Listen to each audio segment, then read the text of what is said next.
Well, Michael Irvin is with us now. So, Michael.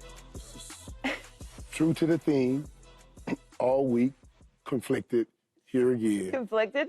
Would it be crazy for the Cowboys to bring McCarthy back? Not conflicted about that, absolutely. That would be crazy. It would be crazy. I'm nowhere near conflicted about that. And I guess where Jerry's trying to go is that he's taken some responsibilities and that we can't put it all on Mike. And okay. But Dak's hurt, and before Dak got hurt, they were still not looking good. Mm-hmm. They were still averaging about 20 points a game with Dak Prescott, which was not good enough. He was 3-5. Deion used the term intoxication, intoxication with your success. There were 4 touchdowns scored in the final 3 minutes of that last game, and I think that's what Jerry and those guys are experiencing, a little intoxication, success right here, because to be talking about bringing Mike McCarthy back right now it's crazy. It's actually ludicrous. What does he have to do? Right now, right now, because what we're talking about is hope. Hope. There were a few people showed up at training camp, fewer people than ever in a long time, and pretty soon there'll be people stop coming to the games, and that would be the most horrific thing in the world for the Dallas Cowboys, Jerry Jones, in the National Football League. So I just don't see how this continues with this as is. There's no way they can do this. So is Jerry just selling something right now? And I reached out to Sean to try to find out that, that's who was interviewing him. I said, did he say this in sincerity? And he said he thought Jerry had to answer, because they were talking about it. He had to answer something. And just like we talked about earlier, Key, you said it. You said in the room, if he does nothing, then that says something. So he has to act like and state publicly that he's backing him. Mm-hmm. And and I know, even if he makes a run, you can run like Forrest Gump. Still, the answer has to be no. That's not true, though, Mike. I mean, if he makes a run, where he's gonna run to? Hold on, let me. The run would have to be significant. Can't be I get in the wild card and I lose. It has to be an NFC Championship run. If he can make that type of run with the backup quarterback, with the backup quarterback, who else is Dak ain't coming back, so you stuck with that. And that's what I'm saying. Yeah, but you just beat Washington. No. If they have a 3% chance of making the playoffs. Yeah, today. but the playoffs doesn't mean that's not going to save you. I know, but I'm saying they have a 3% chance of making the playoffs. If Mike McCarthy takes this team that wasn't playing well with Dak Prescott and isn't playing well right now and goes on a run to the NFC Championship game with Cooper Rush, he should get a contract extension. Yeah, he got it. Yeah, and so what Jerry is... But since all of us know that ain't going to happen... But we don't believe it's going to happen. Okay, listen. But Jerry doesn't believe it's going to happen either, though. Nobody does. So he's playing a little semantics and games, right? He has to. Because as I said before... So that he can have some authority as he coached the rest of this year. Now, that I'm giving you that. That was you coming up with lame duck coaching earlier. Now they're on your side. Don't use that. 1,000%, Paul. This is something that he has to say because he can't say no. Because if he says no, you might as well just fire the dude right now. Like, you might as well just... Right, because he has no authority in the locker room. Yeah, you might as well just let him go. So you got to kind of play the game until you don't have to play the game anymore, which is smart by Jerry. Because like Michael said, and we all kind of feel that it ain't going to go well at the end, right? They're not making it's not good at all. They're not better than Detroit. They're not better than Philly, Green Bay, hell, Arizona. I could go on and on and on about teams. Well, they have to win out and a bunch of other teams have to lose. And we were waiting to measure him in the playoffs. And now you can't. You're not going to get Well, let me ask y'all something. Who is this really on? Who is this really on? This year. This year. Look, think about this. Mike McCarthy, the last 3 years before this, won 12 games. Yep. Under Mike McCarthy, Dak has become in the MVP talks, finished second. Had his best career year. CeeDee Lamb, one of the best receivers in the game. Under Mike McCarthy, all your skill positions, these guys, whose fault is it that you got Derrick Henry, who's out in Dallas for the summer, and you got a chance to sign him, and he's out here having an MVP year. Whose fault is that? Is that on Mike McCarthy, or is that on ownership? Well, I would have to be in the meeting rooms to hear how hard Mike McCarthy lobbied for Derrick Henry. If Mike McCarthy was in there talking about, boss, we don't need him, don't worry about it. Yeah, that's on him. But so you see what I'm saying? Did Mike McCarthy go and say, I'm going to need this, and Jerry didn't do it? Okay, whose fault was it? Because it's his job to know what the team, what he needs. No personnel moves to improve the ball club when we all knew. We sat at this desk at the beginning of the year and said, Jerry said he's going all in, didn't make any personal moves to make the team better. What was our expectations for Dallas? Collectively, I would say it's the front office that should get the that let Mike McCarthy down. Yeah, because the front office, general managers, yes, personnel, meaning like the director of pro football personnel, all that, they supposed to know what personnel the coach needs. So when you looking at a Derrick Henry, it's cool to say, and I said it, he didn't fit what they wanted to do.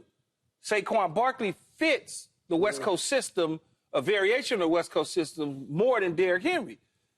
But man, I can figure out how to get a lot out of 2 downs. You guys are surprisingly sounding like Jerry over here. That's all. Because you're basically saying what Jerry's saying is the Cowboys have a 47-35 record since 2020.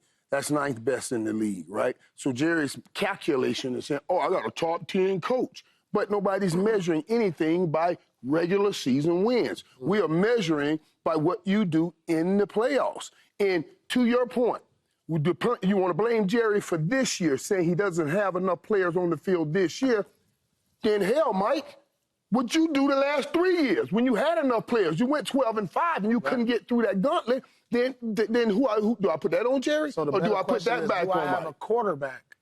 Do I have a quarterback that can take me to the Super Bowl? They answered that question by signing Dak to that long-term deal. I believe, me personally, I believe a healthy Dak Prescott, so with what the do players I do can take him. That's what I believe. The players around him to get us to the next level, because we're right there. Right, and I thought at one point, the Cowboys, when Mari Cooper walked off, that's what they needed. They needed both 2 receivers. And when they needed Amari Cooper the year they went and got him, they went and got him because they needed him.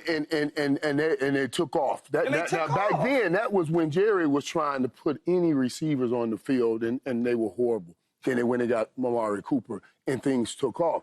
And that year we let Amari go, I said that was the year, because CeeDee Lamb and you had Amari Cooper. But since then, now you're back to CeeDee Lamb. You don't have enough weapons on that offense. Yeah. I know they've gone 12-5 last few years. That's a lack of the front office. But you keep letting players get away. That's the front office. Right. You keep it. But when you let players get away, you talk to the coaches too. The coaches saying, hey, I got this tail, I got Hendershot, I got other people coming. Let those Schultz go. So that's a combination of a conversation that they are having that makes those decisions. You always have the conversation with the front office as a head coach. But this particular general manager, particular owner, particular president of the team may not be listening to the coach when the coach says, hey, I'd like to have this guy, or coach says, well, he doesn't really fit what I want to do. Sometimes you got to overrule those situations. You got 2 backs that was on the open market, right? That one went to Baltimore for a little bit of nothing compared to his value. The other dude goes to your arch rival in Philadelphia. He's having an MVP season. You didn't want to extend big money to him. You and I both know, Michael, it's very easy to carve off a few slices to sign Saquon Barkley. It's very easy to do the same thing with Derrick Henry.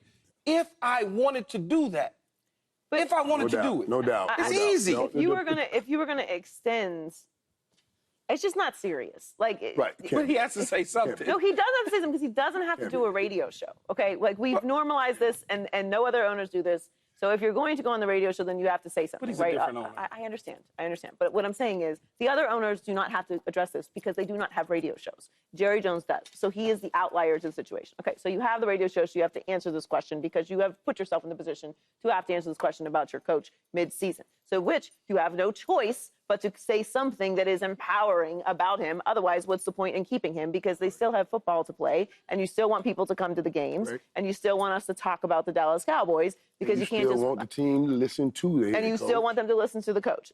All of those things are tracking, even though you have a 3% chance of making the playoffs. But if you were going to say, if we were going to take this statement seriously, which obviously for all the reasons that we just outlined, it is not a serious statement, but if we were going to take it seriously, you would have just extended Mike McCarthy after last year, because the only thing that mattered was the regular season success, according to what Jerry just said. But what actually matters is what Michael said.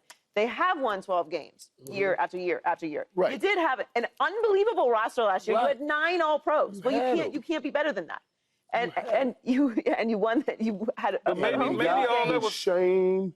And you got the same result. Actually, got worse results because you lost in the first round. Right. The only home team to lose after winning 16 straight at home against the youngest team in the postseason last year. The regular season wins is food. I think Mike McCarthy is a good coach. It's but good. Just because he is a good coach does not necessarily mean he is a good coach with Dallas Cowboys anymore. I think he will get hired very quickly as a head coach again. If not this year, maybe he takes another year off, but I don't think his next job will be an assistant coach, because there are plenty of teams around the league who would love to win 12 games. He's a good head coach. I don't think he's a bad head coach, but to Michael's point, though, you can't seem to get over the hump that the Dallas Cowboys have started for. The Dallas Cowboys also have a 30-year albatross hanging on their necks that is going to be very difficult for anyone to overcome. Right, but you think that the Raiders you took that would job like knowing that's where he took the job, and I'm sure in the interview process he says, I'm the one that's going to bring this to an end for you, boss, and you didn't do it. Sure, and he did it, but he did a pretty decent job. But do you think that the Raiders would like to win 12 games a year for the next 3 years? Yeah, but they got a coach. I know. I'm just saying that there are teams around the league who this level of success Carolina would love it. Would be unbelievable for them. Carolina they don't would love have 30 years of expectations being crammed into one season. And it's the pressure of everything, like you're saying, crammed into one season of that 30 years. And the owner isn't getting any younger. He wants to see this thing. He wants to see it in a fast way. That's why I don't understand why he wouldn't spend the money. Just spend the money, man. You can manipulate the salary cap 1,000 different ways to get the players that you want. Think about the San Francisco 49ers. They still signing players. Still signing players. Right. I mean, yeah. And that hindsight, a lot of times, you could have not extended that and went on and got all of those players and then said, okay, now we're all in. If they had signed Dak early to begin with. Yeah, but that number was going to be that number. But then what Michael is saying, though, is if you let him just play that out. But part of the problem is you couldn't franchise tag him. Okay, that's all right. That's all right. That's okay. So now here's the open market. He won't get he got top dollar now. So what is he going to get? More top dollar? There's no more top dollar. It's only top dollar. He already got top dollar. He was going to get top dollar next year anyway. So you see what I'm saying? Yeah. If it's at 60, it's at 60. So you go somewhere else, all they're going to do is try to finagle the number so you can't match it, but it's still going to be about 60. The next team ain't going to come and jump him to 80 because he's a free agent. Then you got a lame duck quarterback. Do you want to be playing with a lame duck quarterback? That's what they. Well, it's all hindsight because looking at what it looks like now, it doesn't matter. But that's why you take those risks.